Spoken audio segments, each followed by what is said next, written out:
College ವಿಶ್ವವಿದ್ಯಾಲಯಗಳು ಕಲಿಕಾ ಕೇಂದ್ರ.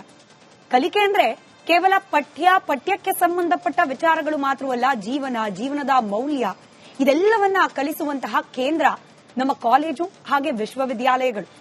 ಜೀವನಕ್ಕೆ ಅವಶ್ಯವಾದ ಮೌಲ್ಯಗಳು ಅಂದ್ರೆ ಯಾವುದು? ಒಂದು ಸಮಾಜದ ಸತ್ಪ್ರಜೆಯಾಗ್ಲಿಕ್ಕೆ ಯಾವೆಲ್ಲ ಗುಣಗಳು ಬೇಕು, ಯಾವೆಲ್ಲ ಪದ್ಧತಿಗಳನ್ನ ಅಳವಡಿಸಬೇಕು, ಯಾವೆಲ್ಲ ವಿಚಾರಗಳನ್ನ ಕೈ ಬಿಡಬೇಕು, ಯಾವೆಲ್ಲ ವಿಚಾರಗಳನ್ನ ಅತ್ಯಗತ್ಯವಾಗಿ ಮೈಗೂಡಿಸಿಕೊಳ್ಬೇಕು, ಈ ವಿಚಾರಗಳನ್ನ ಕಲಿಸುವ ಕೇಂದ್ರವಾಗಬೇಕು ಕಾಲೇಜು ಹಾಗೆ ವಿಶ್ವವಿದ್ಯಾಲಯಗಳು. ಇಲ್ಲಿ ಕಲಿಕಾ ಕೇಂದ್ರದಲ್ಲಿ ರಾಜಕಾರಣ ಅನ್ನೋದು ಆಯ್ಕೆಯ ವಿಚಾರವಾಗಿ ಪಠ್ಯದ ಸ್ವರೂಪದಲ್ಲಿ ಮಾತ್ರ ಬರಬೇಕೇ ಹೊರತು ಬೇರೆ ಯಾವುದೇ ಸ್ವರೂಪದಲ್ಲೂ ರಾಜಕೀಯಕ್ಕೆ ಸಂಬಂಧಪಟ್ಟ ವಿಚಾರಗಳು ಬರಕೂಡದು. ಆ ಕಾಲೇಜು ವಿಶ್ವವಿದ್ಯಾಲಯದ ಅಲ್ಲಿನ ಒಂದು ಎನ್ವಿರಾನ್ಮೆಂಟ್ ಅದರ ಒಳತಿಗಾಗಿ. ಆದ್ರೆ ಬೇಕೋ ಬೇಡವೋ ಇತ್ತೀಚೆಗೆ ಕೆಲ ಯೂನಿವರ್ಸಿಟಿಗಳು ಹಾಗೆ ಕಾಲೇಜುಗಳು ಸಿದ್ಧಾಂತಗಳ ಫ್ಯಾಕ್ಟರಿಗಳಾಗಿ ಪರಿವರ್ತನೆಯಾಗಿದೆ.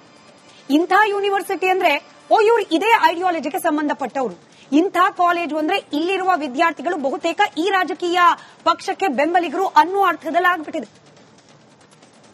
ಈ ವಿಚಾರದಲ್ಲಿ ಕರ್ನಾಟಕ ಸ್ವಲ್ಪ ಬೆಟರ್ ಇದೆ. ತೀರಾ ನೇರವಾಗಿ ಬೈಫರ್ಗೇಷನ್ ಅನ್ನೋದು, ವಿಭಜನೆ ಅನ್ನೋದು ಈ ಸಿದ್ಧಾಂತದ ಆಧಾರದಲ್ಲಿ ನಮ್ಮ ರಾಜ್ಯದ ಕಾಲೇಜು ಹಾಗೆ ವಿಶ್ವವಿದ್ಯಾಲಯಗಳು ಇಲ್ಲ. ಇದಕ್ಕೆ ಬಹುಮುಖ್ಯ ಕಾರಣ ಅಂದ್ರೆ ಬಹುಶಃ ಪಟ್ಟಿ ಮಾಡ್ತಾ ಹೋದಾಗ ಮೊದಲಿಗೆ ಕಾಣೋಕ್ ಸಿಗೋದು ಇಲ್ಲಿ ಸ್ಟೂಡೆಂಟ್ ಯೂನಿಯನ್ಗಳ ಎಲೆಕ್ಷನ್ಗಳು ನಿಂತು ದಶಕಗಳಾಗಿ ಹೋಗಿದೆ. ಈ ಎಲೆಕ್ಷನ್ ಅನ್ನೋದು ಕೇವಲ ಕಾಲೇಜಿನ ಚಟುವಟಿಕೆ, ವಿದ್ಯಾರ್ಥಿಗಳ ಚಟುವಟಿಕೆಗೆ ಸೀಮಿತವಾಗಿ ಮಾತ್ರ ಆಗೋದಿಲ್ಲ ಅನ್ನೋದನ್ನ ನಾನು ವಿಶೇಷವಾಗಿ ಎಕ್ಸ್ಪ್ಲೇನ್ ಮಾಡೋ ಅವಶ್ಯಕತೆ ಇಲ್ಲ. ಯಾವಾಗ ವಿಶ್ವವಿದ್ಯಾಲಯಗಳ ಮಟ್ಟದಲ್ಲಿ ಚುನಾವಣೆ ಅನ್ನೋದು ಆಗ್ತಿತ್ತು, ಆಗ ರಾಜಕಾರಣಿಗಳ ಪ್ರಭಾವ ಪಾತ್ರ ಎಷ್ಟರ ಮಟ್ಟಿಗಿತ್ತು ಅನ್ನೋದನ್ನ ಈ ನಾಡು ಗಮನಿಸಿದೆ. ವೀಕ್ಷಕರೇ, ನಿಮ್ಮಲ್ಲಿ ಬಹುತೇಕರಿಗೆ ನೆನಪಿರಬಹುದು, ಕೆಲವರಿಗೆ ಗೊತ್ತಿಲ್ಲದೆ ಇರಬಹುದು.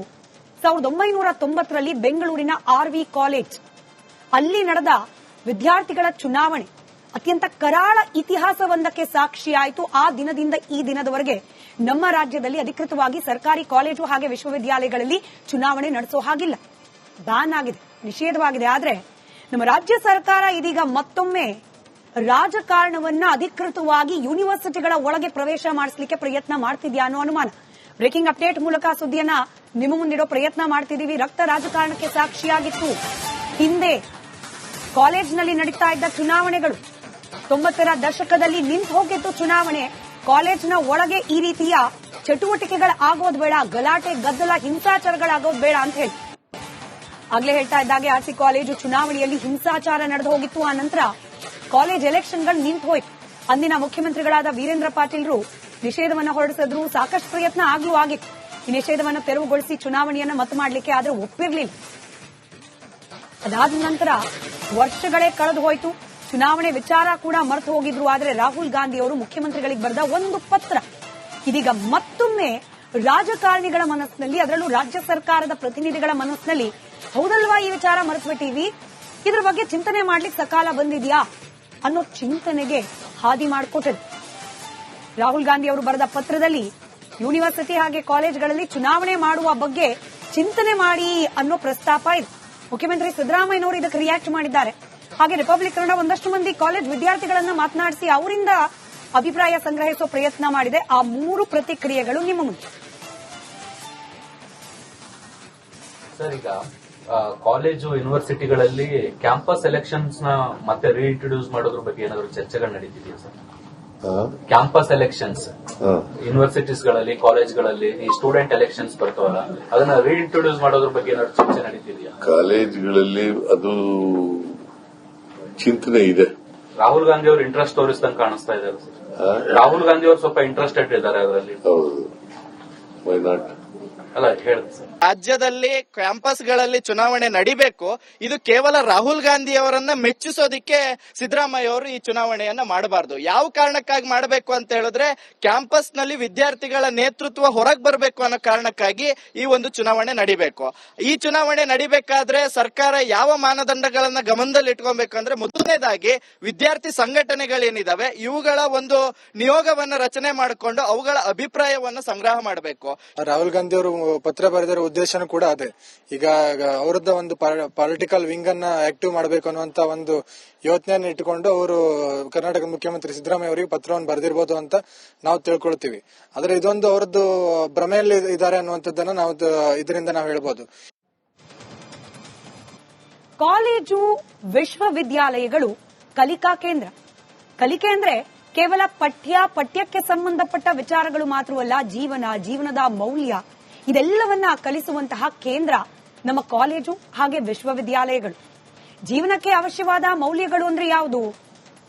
ಒಂದು ಸಮಾಜದ ಸತ್ಪ್ರಜೆಯಾಗ್ಲಿಕ್ಕೆ ಯಾವೆಲ್ಲ ಗುಣಗಳು ಬೇಕು, ಯಾವೆಲ್ಲ ಪದ್ಧತಿಗಳನ್ನ ಅಳವಡಿಸಬೇಕು, ಯಾವೆಲ್ಲ ವಿಚಾರಗಳನ್ನ ಕೈ ಬಿಡಬೇಕು, ಯಾವೆಲ್ಲ ವಿಚಾರಗಳನ್ನ ಅತ್ಯಗತ್ಯವಾಗಿ ಮೈಗೂಡಿಸಿಕೊಳ್ಬೇಕು, ಈ ವಿಚಾರಗಳನ್ನ ಕಲಿಸುವ ಕೇಂದ್ರವಾಗಬೇಕು ಕಾಲೇಜು ಹಾಗೆ ವಿಶ್ವವಿದ್ಯಾಲಯಗಳು.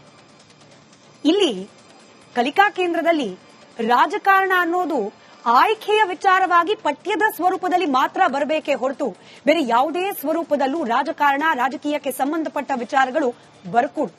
ಆ ಕಾಲೇಜು ವಿಶ್ವವಿದ್ಯಾಲಯದ ಅಲ್ಲಿನ ಒಂದು ಎನ್ವಿರಾನ್ಮೆಂಟ್ ಅದರ ಒಳತಿಗಾಗಿ. ಆದ್ರೆ ಬೇಕೋ ಬೇಡವೋ ಇತ್ತೀಚೆಗೆ ಕೆಲ ಯೂನಿವರ್ಸಿಟಿಗಳು ಹಾಗೆ ಕಾಲೇಜುಗಳು ಸಿದ್ಧಾಂತಗಳ ಫ್ಯಾಕ್ಟರಿಗಳಾಗಿ ಪರಿವರ್ತನೆಯಾಗಿದೆ. ಇಂಥ ಯೂನಿವರ್ಸಿಟಿ ಅಂದ್ರೆ ಇವರು ಇದೇ ಐಡಿಯಾಲಜಿಗೆ ಸಂಬಂಧಪಟ್ಟವರು, ಇಂಥ ಕಾಲೇಜು ಅಂದ್ರೆ ಇಲ್ಲಿರುವ ವಿದ್ಯಾರ್ಥಿಗಳು ಬಹುತೇಕ ಈ ರಾಜಕೀಯ ಪಕ್ಷಕ್ಕೆ ಬೆಂಬಲಿಗರು ಅನ್ನೋ ಅರ್ಥದಲ್ಲಿ ಆಗ್ಬಿಟ್ಟಿದೆ. ಈ ವಿಚಾರದಲ್ಲಿ ಕರ್ನಾಟಕ ಸ್ವಲ್ಪ ಬೆಟರ್ ಇದೆ. ತೀರಾ ನೇರವಾಗಿ ಬೈಫರ್ಗೇಷನ್ ಅನ್ನೋದು, ವಿಭಜನೆ ಅನ್ನೋದು ಈ ಸಿದ್ಧಾಂತದ ಆಧಾರದಲ್ಲಿ ನಮ್ಮ ರಾಜ್ಯದ ಕಾಲೇಜು ಹಾಗೆ ವಿಶ್ವವಿದ್ಯಾಲಯಗಳು ಇಲ್ಲ. ಇದಕ್ಕೆ ಬಹುಮುಖ್ಯ ಕಾರಣ ಅಂದ್ರೆ ಬಹುಶಃ ಪಟ್ಟಿ ಮಾಡ್ತಾ ಹೋದಾಗ ಮೊದಲಿಗೆ ಕಾಣೋಕ್ ಸಿಗೋದು ಇಲ್ಲಿ ಸ್ಟೂಡೆಂಟ್ ಯೂನಿಯನ್ಗಳ ಎಲೆಕ್ಷನ್ಗಳು ನಿಂತು ದಶಕಗಳಾಗಿ ಹೋಗಿದೆ. ಈ ಎಲೆಕ್ಷನ್ ಅನ್ನೋದು ಕೇವಲ ಕಾಲೇಜಿನ ಚಟುವಟಿಕೆ, ವಿದ್ಯಾರ್ಥಿಗಳ ಚಟುವಟಿಕೆಗೆ ಸೀಮಿತವಾಗಿ ಮಾತ್ರ ಆಗೋದಿಲ್ಲ ಅನ್ನೋದನ್ನ ನಾನು ವಿಶೇಷವಾಗಿ ಎಕ್ಸ್ಪ್ಲೇನ್ ಮಾಡೋ ಅವಶ್ಯಕತೆ ಇಲ್ಲ. ಯಾವಾಗ ವಿಶ್ವವಿದ್ಯಾಲಯಗಳ ಮಟ್ಟದಲ್ಲಿ ಚುನಾವಣೆ ಅನ್ನೋದು ಆಗ್ತಿತ್ತು, ಆಗ ರಾಜಕಾರಣಿಗಳ ಪ್ರಭಾವ ಪಾತ್ರ ಎಷ್ಟರ ಮಟ್ಟಿಗಿತ್ತು ಅನ್ನೋದನ್ನ ಈ ನಾಡು ಗಮನಿಸಿದೆ. ವೀಕ್ಷಕರೇ, ನಿಮ್ಮಲ್ಲಿ ಬಹುತೇಕರಿಗೆ ನೆನಪಿರಬಹುದು, ಕೆಲವರಿಗೆ ಗೊತ್ತಿಲ್ಲದೆ ಇರಬಹುದು. 1990ರಲ್ಲಿ ಬೆಂಗಳೂರಿನ RV ಕಾಲೇಜ್ ಅಲ್ಲಿ ನಡೆದ ವಿದ್ಯಾರ್ಥಿಗಳ ಚುನಾವಣೆ ಅತ್ಯಂತ ಕರಾಳ ಇತಿಹಾಸವೊಂದಕ್ಕೆ ಸಾಕ್ಷಿಯಾಯಿತು. ಆ ದಿನದಿಂದ ಈ ದಿನದವರೆಗೆ ನಮ್ಮ ರಾಜ್ಯದಲ್ಲಿ ಅಧಿಕೃತವಾಗಿ ಸರ್ಕಾರಿ ಕಾಲೇಜು ಹಾಗೆ ವಿಶ್ವವಿದ್ಯಾಲಯಗಳಲ್ಲಿ ಚುನಾವಣೆ ನಡೆಸೋ ಹಾಗಿಲ್ಲ, ಬ್ಯಾನ್ ಆಗಿದೆ, ನಿಷೇಧವಾಗಿದೆ. ಆದ್ರೆ ನಮ್ಮ ರಾಜ್ಯ ಸರ್ಕಾರ ಇದೀಗ ಮತ್ತೊಮ್ಮೆ ರಾಜಕಾರಣವನ್ನ ಅಧಿಕೃತವಾಗಿ ಯೂನಿವರ್ಸಿಟಿಗಳ ಒಳಗೆ ಪ್ರವೇಶ ಮಾಡಿಸಲಿಕ್ಕೆ ಪ್ರಯತ್ನ ಮಾಡ್ತಿದ್ಯಾ ಅನ್ನೋ ಅನುಮಾನ. ಬ್ರೇಕಿಂಗ್ ಅಪ್ಡೇಟ್ ಮೂಲಕ ಸುದ್ದಿಯನ್ನ ನಿಮ್ಮ ಮುಂದಿಡೋ ಪ್ರಯತ್ನ ಮಾಡ್ತಿದ್ದೀವಿ. ರಕ್ತ ರಾಜಕಾರಣಕ್ಕೆ ಸಾಕ್ಷಿಯಾಗಿತ್ತು ಹಿಂದೆ ಕಾಲೇಜಿನಲ್ಲಿ ನಡೀತಾ ಇದ್ದ ಚುನಾವಣೆಗಳು. 90ರ ದಶಕದಲ್ಲಿ ನಿಂತು ಹೋಗಿತ್ತು ಚುನಾವಣೆ. ಕಾಲೇಜಿನ ಒಳಗೆ ಈ ರೀತಿಯ ಚಟುವಟಿಕೆಗಳು ಆಗೋದು ಬೇಡ, ಗಲಾಟೆ ಗದ್ದಲ ಹಿಂಸಾಚಾರಗಳಾಗೋದು ಬೇಡ ಅಂತ ಹೇಳಿ ಆಗ್ಲೇ ಹೇಳ್ತಾ ಇದ್ದಾಗೆ RC ಕಾಲೇಜು ಚುನಾವಣೆಯಲ್ಲಿ ಹಿಂಸಾಚಾರ ನಡೆದು ಹೋಗಿತ್ತು. ಆ ನಂತರ ಕಾಲೇಜ್ ಎಲೆಕ್ಷನ್ಗಳು ನಿಂತು ಹೋಯ್ತು. ಅಂದಿನ ಮುಖ್ಯಮಂತ್ರಿಗಳಾದ ವೀರೇಂದ್ರ ಪಾಟೀಲ್ರು ನಿಷೇಧವನ್ನು ಹೊರಡಿಸಿದ್ರು. ಸಾಕಷ್ಟು ಪ್ರಯತ್ನ ಆಗ್ಲೂ ಆಗಿತ್ತು ಈ ನಿಷೇಧವನ್ನು ತೆರವುಗೊಳಿಸಿ ಚುನಾವಣೆಯನ್ನು ಮತ ಮಾಡಲಿಕ್ಕೆ, ಆದ್ರೆ ಒಪ್ಪಿರಲಿಲ್ಲ. ಅದಾದ ನಂತರ ವರ್ಷಗಳೇ ಕಳೆದು ಹೋಯಿತು. ಚುನಾವಣೆ ವಿಚಾರ ಕೂಡ ಮರೆತು ಹೋಗಿದ್ರು. ಆದ್ರೆ ರಾಹುಲ್ ಗಾಂಧಿ ಅವರು ಮುಖ್ಯಮಂತ್ರಿಗಳಿಗೆ ಬರೆದ ಒಂದು ಪತ್ರ ಇದೀಗ ಮತ್ತೊಮ್ಮೆ ರಾಜಕಾರಣಿಗಳ ಮನಸ್ಸಿನಲ್ಲಿ, ಅದರಲ್ಲೂ ರಾಜ್ಯ ಸರ್ಕಾರದ ಪ್ರತಿನಿಧಿಗಳ ಮನಸ್ಸಿನಲ್ಲಿ ಹೌದಲ್ವಾ ಈ ವಿಚಾರ ಮರೆತುಬಿಟ್ಟಿವಿ, ಇದ್ರ ಬಗ್ಗೆ ಚಿಂತನೆ ಮಾಡ್ಲಿಕ್ಕೆ ಸಕಾಲ ಬಂದಿದ್ಯಾ ಅನ್ನೋ ಚಿಂತನೆಗೆ ಹಾದಿ ಮಾಡಿಕೊಟ್ಟಿದೆ. ರಾಹುಲ್ ಗಾಂಧಿ ಅವರು ಬರೆದ ಪತ್ರದಲ್ಲಿ ಯೂನಿವರ್ಸಿಟಿ ಹಾಗೆ ಕಾಲೇಜುಗಳಲ್ಲಿ ಚುನಾವಣೆ ಮಾಡುವ ಬಗ್ಗೆ ಚಿಂತನೆ ಮಾಡಿ ಅನ್ನೋ ಪ್ರಸ್ತಾಪ ಇದೆ. ಮುಖ್ಯಮಂತ್ರಿ ಸಿದ್ದರಾಮಯ್ಯನವರು ಇದಕ್ಕೆ ರಿಯಾಕ್ಟ್ ಮಾಡಿದ್ದಾರೆ. ಹಾಗೆ ರಿಪಬ್ಲಿಕ್ ಕನ್ನಡ ಒಂದಷ್ಟು ಮಂದಿ ಕಾಲೇಜ್ ವಿದ್ಯಾರ್ಥಿಗಳನ್ನ ಮಾತನಾಡಿಸಿ ಅವರಿಂದ ಅಭಿಪ್ರಾಯ ಸಂಗ್ರಹಿಸುವ ಪ್ರಯತ್ನ ಮಾಡಿದೆ. ಆ 3 ಪ್ರತಿಕ್ರಿಯೆಗಳು ನಿಮ್ಮ ಮುಂದೆ. ಸರ್, ಈಗ ಕಾಲೇಜು ಯೂನಿವರ್ಸಿಟಿಗಳಲ್ಲಿ ಕ್ಯಾಂಪಸ್ ಎಲೆಕ್ಷನ್ಸ್ ನ ಮತ್ತೆ ರೀಇಂಟ್ರೊಡ್ಯೂಸ್ ಮಾಡೋದ್ರ ಬಗ್ಗೆ ಏನಾದರೂ ಚರ್ಚೆಗಳು ನಡೀತಿದೆಯಾ ಸರ್? ಕ್ಯಾಂಪಸ್ ಎಲೆಕ್ಷನ್ಸ್ ಯೂನಿವರ್ಸಿಟೀಸ್ ಗಳಲ್ಲಿ, ಕಾಲೇಜ್ಗಳಲ್ಲಿ ಈ ಸ್ಟೂಡೆಂಟ್ ಎಲೆಕ್ಷನ್ಸ್ ಬರ್ತಾವಲ್ಲ, ಅದನ್ನ ರೀಇಂಟ್ರೊಡ್ಯೂಸ್ ಮಾಡೋದ್ರ ಬಗ್ಗೆ ಏನಾದ್ರು ಚರ್ಚೆ ನಡೀತಿದೆಯಾ? ಕಾಲೇಜ್ಗಳಲ್ಲಿ ಅದು ಚಿಂತನೆ ಇದೆ. ರಾಹುಲ್ ಗಾಂಧಿ ಅವರು ಇಂಟ್ರೆಸ್ಟ್ ತೋರಿಸ್ದಂಗೆ ಕಾಣಿಸ್ತಾ ಇದ್ದಾರೆ ಸರ್. ರಾಹುಲ್ ಗಾಂಧಿ ಅವರು ಸ್ವಲ್ಪ ಇಂಟ್ರೆಸ್ಟೆಡ್ ಇದ್ದಾರೆ ಅದರಲ್ಲಿ. ಹೌದು, ವೈ ನಾಟ್. ಅಲ್ಲ ಹೇಳಿದೆ ಸರ್. ರಾಜ್ಯದಲ್ಲಿ ಕ್ಯಾಂಪಸ್ಗಳಲ್ಲಿ ಚುನಾವಣೆ ನಡಿಬೇಕು, ಇದು ಕೇವಲ ರಾಹುಲ್ ಗಾಂಧಿ ಅವರನ್ನ ಮೆಚ್ಚಿಸೋದಿಕ್ಕೆ ಸಿದ್ದರಾಮಯ್ಯ ಅವರು ಈ ಚುನಾವಣೆಯನ್ನ ಮಾಡಬಾರದು. ಯಾವ ಕಾರಣಕ್ಕಾಗಿ ಮಾಡಬೇಕು ಅಂತ ಹೇಳಿದ್ರೆ ಕ್ಯಾಂಪಸ್ ನಲ್ಲಿ ವಿದ್ಯಾರ್ಥಿಗಳ ನೇತೃತ್ವ ಹೊರಗೆ ಬರಬೇಕು ಅನ್ನೋ ಕಾರಣಕ್ಕಾಗಿ ಈ ಒಂದು ಚುನಾವಣೆ ನಡಿಬೇಕು. ಈ ಚುನಾವಣೆ ನಡಿಬೇಕಾದ್ರೆ ಸರ್ಕಾರ ಯಾವ ಮಾನದಂಡಗಳನ್ನ ಗಮನದಲ್ಲಿ ಇಟ್ಕೊಬೇಕಂದ್ರೆ ಮೊದಲನೇದಾಗಿ ವಿದ್ಯಾರ್ಥಿ ಸಂಘಟನೆಗಳೇನಿದಾವೆ ಇವುಗಳ ಒಂದು ನಿಯೋಗವನ್ನ ರಚನೆ ಮಾಡಿಕೊಂಡು ಅವುಗಳ ಅಭಿಪ್ರಾಯವನ್ನ ಸಂಗ್ರಹ ಮಾಡಬೇಕು. ರಾಹುಲ್ ಗಾಂಧಿ ಅವರು ಪತ್ರ ಬರೆದಿರೋ ಉದ್ದೇಶನೂ ಕೂಡ ಅದೇ.